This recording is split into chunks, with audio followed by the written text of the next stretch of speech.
अची रहियो आहे अल्लाह जो खलील अची रहियो आहे मुंहिंजा दोस्त अज़ीज़ जिब्राइल दरमियान में ईंदो आहे ऐं अल्लाह जा खलील आड़ाह में वञी रहियो आहे अॼु जेकॾहिं तूं हुक्म करी त मां जिब्राइल पंहिंजो कुर्ब निभाए वठां हज़रत इब्राहिम खलीलुल्लाह पुछंदो आहे ऐ जिब्रील मूंखे एतिरो ॿुधा पंहिंजे तरफ़ां आयो आहे या मुंहिंजे करीम रब जे तरफ़ खां आयो आहे सुहिणो जिब्रील जवाब ॾींदो आहे ऐ सुहिणा खलील मां जिब्रील पंहिंजे तरफ़ खां तोसां निभाइण जे लाइ मीकाईल ईंदो आहे ॻाल्हि खे खुटायां सभिनी खे हिकिड़ो ई जवाब मिलंदो आहे त जेकॾहिं मुंहिंजो करीम रब पंहिंजे खलील खे बाहि में साड़ण जे लाइ तयार आहे त खलील खे सड़ण खां एतराज़ नाहे जेकॾहिं मुंहिंजो अल्लाह इन ॻाल्हि में ख़ुशि आहे त मुंहिंजो खलील बाहि में सड़े त पोइ खलील खे बि एतराज़ नाहे हटी वञो मुंहिंजे रस्ते मां हे मुंहिंजो ई मुंहिंजे रब्बुल आलमीन जो मामिलो आहे मुंहिंजो रब जे राज़ी आहे त खलील राज़ी आहे अल्लाह जे रज़ा में राज़ी रहण वारो इंसान इश्क जी माला पाइण वारो इंसान जॾहिं बाग़ जे तरफ़ वधी रहियो आहे अल्लाह जे ज़ात बाबरकात अल्लाह जे ज़ात बाबरकात उन बाग़ के हुक्म फरमाया कुलना या नारु कूनी बरदा व सलामन अला इब्राहीम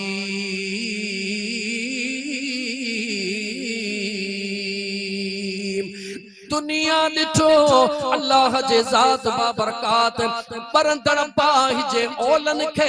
विसाइण जो हुक्म न ॾिनो हुक्म मुंहिंजो खुदावंद क़ुद्दूस फरमाया त मीकाईल हिक लम्हे में विसाए छॾे हा बाहि भरी रही आहे सुणो खलील विच में अची रहियो आहे अल्लाह जे हुक्म सां जेका जलाइण वारी बाहि चइनी तरफ़नि खां भरी रही आहे उहा दरमियान में अल्लाह जे खलील जे ला गुलाब जे गुलन जी सेज बणजी वई आहे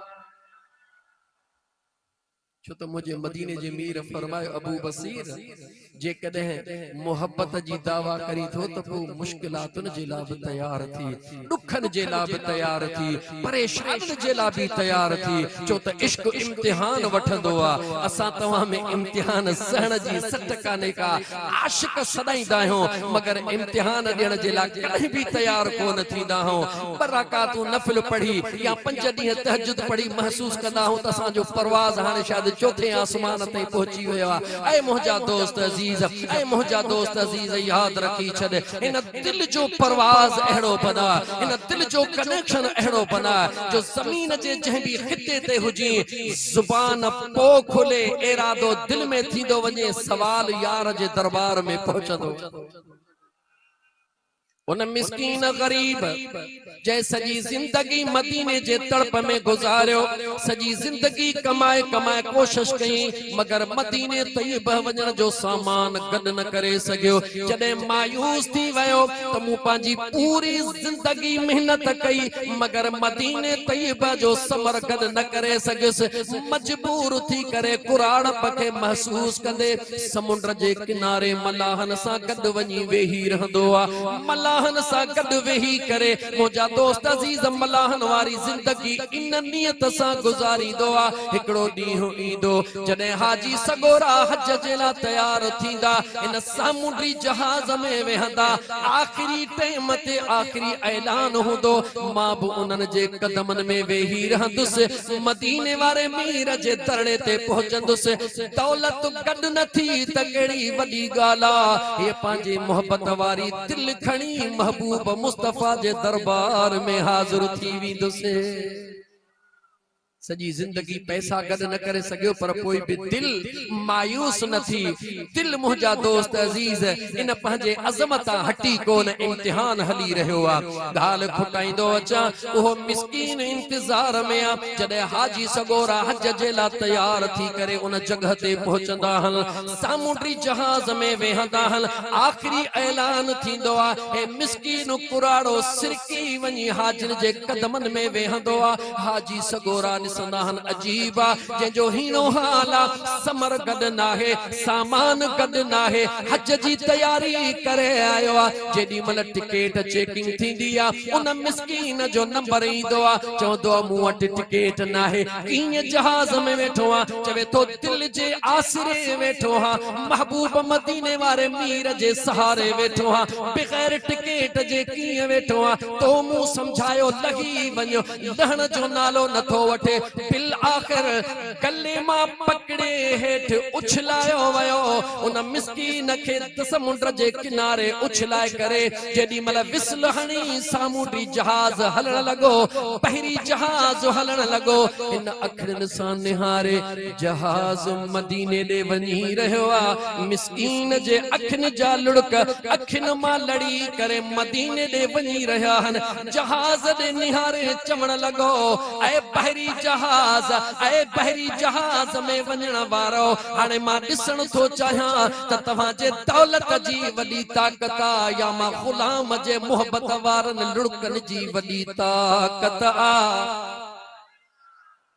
लुड़क लाड़ींदो रहियो अखड़ियूं वालियूं कंदो रहियो जहाज हलंदो रहियो रुअंदे निमाज़ जो टाइम थी वियो अञा सां हवाई मुंहिंजा दोस्त अज़ीज़ बहरी जहाज अखियुनि खां दूर न थियो आहे अञा अखियुनि जे साम्हूं वञी रहियो आहे निमाज़ जो टाइम थियो वुज़ू करे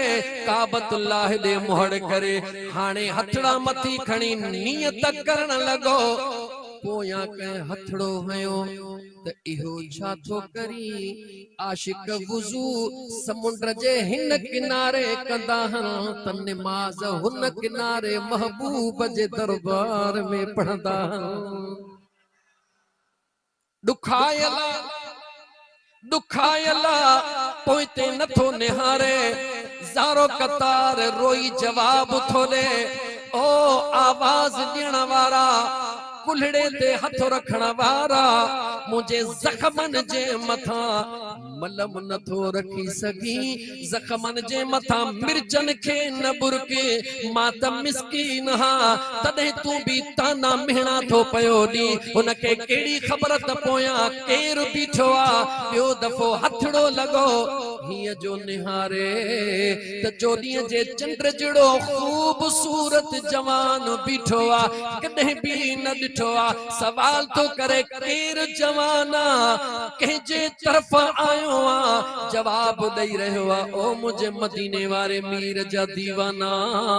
सामूंडी जहाज समुंड में हलण वारो बहरी जहाज अञा रस्ते में नज़र अची रहियो आ तुझे अखियुनि जा लुड़क मदीने पहुची विया महबूब जे दरबार में वेठा हुयासीं मुंहिंजो नालो ख्वाजा खिज़रा महबूबन फरमायो खिज़र जी मुझा साईं देर न कर मुझो दीवानो समुंड जे किनारे रोई रहियो आ उन रोदड़ खे वठी आ त मां मुस्तफा जे दरबार में अची नमाज अदा करे ऐ मुसलमान दौलत न थई त मिड़ई खैर जड़ी गाला पैसा न थई त मिड़ई खैर जड़ी गाला अल्लाह ताला तोखे दिल अता फरमाया अल्लाह जे ज़ात तोखे दिल अता फरमाया याद रखी छद मुझो महबूब रहमतल लिल आलमीन सल्लल्लाहु अलैहि व आलिहि वसल्लम जी ज़ात दुनिया जी आडो मुझे मुस्तफा जो हमेशा हाल गरीबी रहियो आ केतरा दफा एतरो कर्ज खणदा होया जो कर्जी दरड़े देंदा होया लेकिन हकीकत छा हुई मुझे महबूब मुस्तफा के अल्लाह जे ज़ात एड़ी बादशाही अता फरमाए जो मक्के में पंहिंजा दछा पर जेके परावा हुंदा हुया उहे भी जॾहिं को सोन या चांदी या कीमती शय रखंदा हुया पंहिंजे सरदारन वटि को न रखंदा हुया पंहिंजे मज़हबी अगुवाणन वटि को न रखंदा हुया उन्हनि खे यकीन हुयो अगर असां जे अमानतुनि खे संभालण वारो आ त अम्मा आमिना जो लाला मुझे करीम मुस्तफा जे दरबार में ईंदा हुया, मुझे महबूब मुस्तफा जा दीवाना, मुझे महबूब मुस्तफा के गरीबन सा प्यारा, आशिकन सा प्यारा, एतरो त प्यारा जो गुलाम उदाह कंदो आ, मुझो मुस्तफा जी जी चवंदो आ। मशहूर मारू उलमा जे आदो केड़ियूं गालियूं कया साईं इल्मी तकीर करे, मां चाहतो हिक ब सादड़ी गाल चवा सादड़न माण्हुनि जे आदो इमाम शरफुद्दीन बोसूरी रहमतुल्लाह ताला 660 हिजरी में 660 हिजरी में मोहम्मद सईद नालो आ। छाथो थे नालो न वठण घुर्जे हम मुखे, बिना नाले जे गाल कया त आशिकन जे सीने में ठंडक पहुंची वने है। दुनिया जे डॉक्टरन ला इलाज करे छड़ियो, दुनिया जे डॉक्टरन ला इलाज करे छड़ियो, संदन जा दीवाना, संदन जा गुलाम, संदन जा आशिक मथों दिसी भी रहा हन, ज़ियारत भी करे रहा हन, ज़ारो कतार रोई भी रहा हन, हाल अहवाल न था ॼण। सुनो शरफुद्दीन पूछे तो लियो खबर रो छो था, मामलो छा है, नेठ के जे जुबान मां निकतो मुझा साईं। डॉक्टर ने जवाब ॾेई छॾियो आखिरी लम्हात हन, इन करे दिल जे गहरायुनि सां विछोड़े जे अंदाज में दीदार पिया कयो। पाण मुर्गी फरमाइन था, दुनिया जे डॉक्टरन चयो मुझे महबूब त कोन चयो वा। ओ दुनिया जे डॉक्टरन ते यकीन रखण वारो सुकून सां वञी आराम कयो। जिते दुनिया जे डॉक्टरन जी इंतहा थींदी आ, उते मुझे यार जे हिकड़ी निगाह जी इब्तिदा थींदी आ। अजीजाने मन ए नौजवान ए मुझा मुसलमान भा ए गरीब पांजे पान के गदह गालो हलाण जे समझण वारा, मजदूरी करण वारा, सजी जिंदगी मोहब्बत इश्क जे चक्की में पान के पीहण वारा, मायूस न थी जा, ना उम्मीद न थी जा, कदे भी इहो न सोच जा तमा मिस्कीन 5 लाख गद न करे सगुस, मदीने की पहुंचंदुस। मुझो मुस्तफा त यतीमन जो यारा, मुझो मुस्तफा त गरीबन जो गमखारा, मुझो महबूब मुस्तफा सल्लल्लाहु अलैहि व आलिहि वसल्लम जंहिंजो कोई ना है, मुझो महबूब उन जो मददगारा। सुनो शरफुद्दीन इमाम बोसूरी रहमतुल्लाह ताला अलैहि इन हाल में अखड़ियों बंद लगियों पयूं हन, महबूब जे इश्क में शेर शुरू थी वया। अल्लाह अकबर, केड़े लफ्ज़न सां मां शेर पढ़ा, वक्त इंतहाई महदूद आ। मुझा दोस्त मुखे कुरान जो आयतों खोलड़ियूं हन। या रब्बि सल्ली व सल्लिम दाइमन अबदा अला हबीबिका खैरिल खल्क़ कुल्लिहिम। अल्लाह अकबर। अजीज़ाने मन बस मां ज्यादा न तो पढ़ा, हिकड़ो शेर पढ़ियो इमाम शरफुद्दीन बोसूरी रहमतुल्लाह ताला अलैहि मुझे महबूब मुस्तफा सा अखड़ियों बूटे ये कलाम करे रहियो आ। जिए दोस्त दोस्त सां वन पाए वन कलाम कंदो आ, ये खणी समझो अज जे दुनिया में त जे इंटरनेट जे जरिए, स्काइप जे जरिए, या मुझा दोस्त अजीज व्हाट्सएप जे जरिए, मैसेंजर जे जरिए दुनिया कनेक्शन वन बाय वन कंदिया, ये आशिकन जो कनेक्शन महबूब सा मिलल हुंदो आ। इमाम शरफुद्दीन बोसूरी रहमतुल्लाह ताला अलैहि महबूब जे दरबार में पांजे दर्दन जो दास्तान बुधाए रहियो आ। अख अख सा लगंदिया मुझो मदीने जो मीर लियड़ो पाईंदो आ। कहदे महबूब आया जो जेके डॉक्टर ने ला इलाज करे छड़ियो, कहदे आया महबूब जवाब जो जेके डॉक्टरन छो था हर हकीमन दे मुखे खणो चाकू थी तुस मदीनो घुमाए अचो, छो था हर हर हकीमन दे मूंखे खणो चाकू थी तुस मदीनो घुमाए अचो मुझे दर्दन जी भी का दवा कान आ मुझे दर्दन जी भी का दवा कान आ मूंखे आका जे दर ते पुजाए अचो मां मदीने देवी तुस कंदो रब धणी इहा उम्मीद अल्लाह में आ घणी मां मदीने देवी तुस कंदो रब धणी इहा उम्मीद अल्लाह में आ घणी जे के हिन साल हाजी जे के हिन साल हाजी मदीने वञो जे के हिन साल हाजी मदीने वञने मुझो नालो भी तन सां लिखाए अचो जे के हिन साल हाजी मदीने वञने मुझो नालो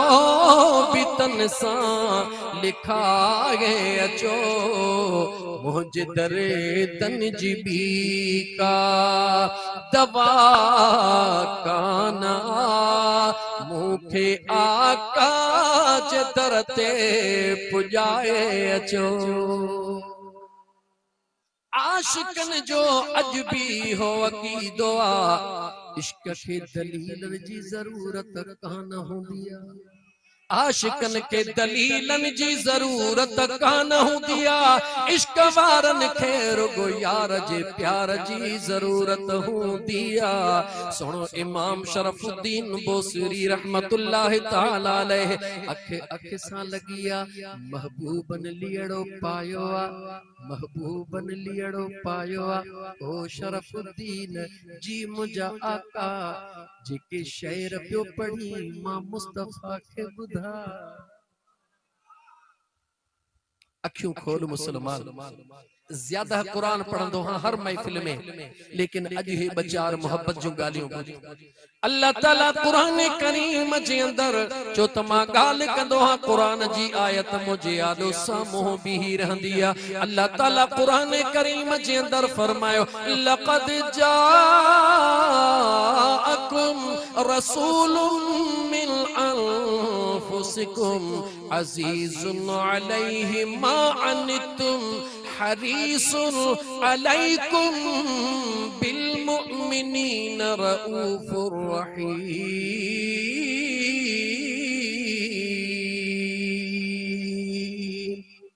अल्लाह ताला कुरान करीम में फरमायो ओ दुनिया वारो तवा के अंदाजो ना है त मुझो मुस्तफा तवा सा केतरो प्यार कंदो आ अल्लाह ताला फरमाए थो इंसान जे कदे मुझे महबूब जे प्यार के समझी न तो सकी मुझे महबूब जो कदर न तो करे सकी एकड़े मिनट जे ला एतरो त सोचे सकी तो खा अग में भी उम्मतों दुनिया ते आयो तो खा अग में उम्मतों दुनिया ते आयो हर नबी के उम्मत अता कई वई मुझा दोस्त अजीज हर नबी जे उम्मत में गुनाहगार जरूर हुआ मगर नेकोकार भी हुआ मगर कहीं भी नेकोकार खे अल्लाह जे जात कुल तुम खैर उम्मतन करे कोन बुधायो आ मुझो अल्लाह फरमाइंदो आ ऐ मुझे महबूब जा दीवाना पांजे अंदर में झाती पा पांजे आईने में निहार पांजे ऐबन दे दिस पांजे पंहिंजे किरदार ॾे निहार, पंहिंजे गुफ़्तार ॾे निहार, पंहिंजे रफ़्तार ॾे निहार, पंहिंजे अमलनि ॾे निहार, सभिनी ॾे निहारे। वरी मां अल्लाह जे कुर्ब ॾे निहार, जॾहिं मां अल्लाह जे कुर्ब ते नज़र पइजी वञई, मां अल्लाह जे क़ुरान करीम ते निगाह पइजी वञई, मां अल्लाह जे मेहरबानी ते निगाह पइजी वञई, हिकिड़े मिंट जे लाइ सोचण शुरू कर, अल्लाह त सभिनी जो ख़ालिक आहे। इब्राहिम अलैहिस्सलाम जे उम्मत जो भी ख़ालिक आहे, नूह अलैहिस्सलाम जे उम्मत जो भी ख़ालिक आहे, मूसा कलीमुल्लाह जे उम्मत जो भी ख़ालिक आहे। उन उम्मत जे नेकोकारनि खे उहो एज़ाज़ कोन मिलियो आहे जेको मुस्तफ़ा जे गुनहगारनि खे मिलियो आहे। सोची छो न तूं मुसलमान अखिन ते अंध जी पट्टी छो चाड़ी थई? ऐ मुसलमान जरा गौर कर, कुरान करीम दे निहार, हर नबी जे उम्मत दे निहार, हर नबी जे उम्मत जे अंदर इज़ाबे इलाही नाज़िल थियो आ, कन जे मथा थोड़ो थियो आ, कन जे मथा ज्यादा थियो आ, मगर अज़ाबे इलाही जरूर आयो आ, मुख्तलिफ सूरतुन में आयो आ। अल्लाह जे नबी, अल्लाह जे अंबिया, मुझे महबूब मुस्तफा सल्लल्लाहु अलैहि व आलिहि वसल्लम जा दीवाना, अल्लाह तबारक व तआला जे प्यारन नबीयन पंहिंजे उम्मत ला केतिरियूं ई बद दुआऊं घुरियूं। अल्लाह जे जे दरबार में अल्लाह ताला जे तरफ खां अज़ाब आया, केतिराई अज़ाब आया, केतिरियूं उम्मतूं बर्बाद थी वयूं। सबब छा हुयो? अल्लाह ताला जे अंबिया जी तौहीन कंदा हुया, इज्जत न कंदा हुया। मां तोखां सवाल थो पुछां, हिकिड़े मिंट जे लाइ मूंखे जवाब ॾे, तुंहिंजो मुंहिंजो नबी इमामुल अंबिया आहे या नाहे? जल्दी जवाब ॾे, तुंहिंजो मुंहिंजो नबी इमामुल अंबिया आहे या नाहे? चो बेशक आहे। तुंहिंजो मुंहिंजो नबी खातमुन नबीयीन वल मुरसलीन आहे या नाहे? चो बेशक आहे। तुंहिंजो मुंहिंजो सुहिणो नबी सरदारुल अंबिया आहे या नाहे? चो बेशक आहे। तुंहिंजो मुंहिंजो नबी महबूब कंदा हुया रब्बुल आलमीन आहे या नाहे? चो बेशक आहे। जॾहिं तुंहिंजो मुंहिंजो नबी अल्लाह जो महबूब भी आहे, जो इख्तिताम भी आहे, अंबिया जो इमाम भी आहे। हिकिड़े मिंट जे लाइ मूंखे जवाब ॾे, उन मुंहिंजे सुहिणे नबी पाक अलैहिस्सलातु वस्सलाम जो जंगे उहद जे अंदर ॾंदु मुबारक शहीद थींदो आहे, मगर अज़ाब ख़ामोश सवालात